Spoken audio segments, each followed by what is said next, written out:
Здравейте! Вие сте в нашия канал Мама на Йоан, Даниел и Стилиян. Ето го и Йоан. Ще ви представя в този клип какви книжки спечели Йоан от издателство Ермалки, от един конкурс за рисунка. Там в сайта книжките са разделени на категории за деца над 3, 4, 5 и така нататък. Той ще избра поредицата на Jasper Jinx.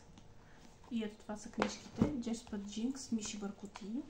Така изглежда шрифта, сравнително едър е, има илюстрации. Всички книжки от поредицата, които бяха налични всъщност. Jasper Jinx и сезонът на кихането, която е започнала да чете. Каза, че е забавна. Всичките изглеждат така забавни. Jasper Jinx и турският пипер.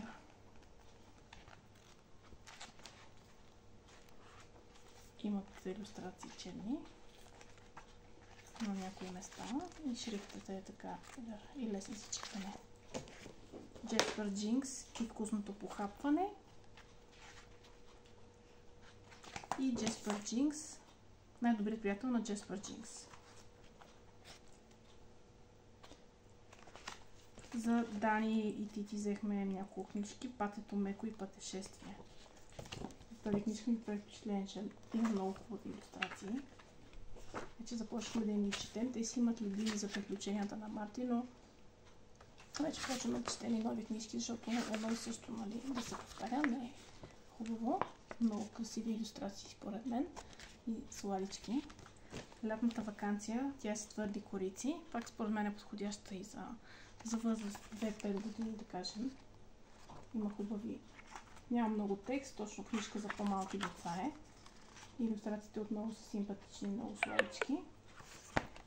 Поредицата на Камии, тъй като много бях чувала за тези книжки, но не бях вземала. Камии готви, Камии нейната бабачка. Камии става как.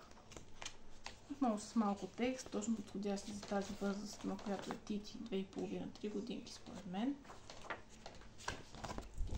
Количната цена на тези е 3,50.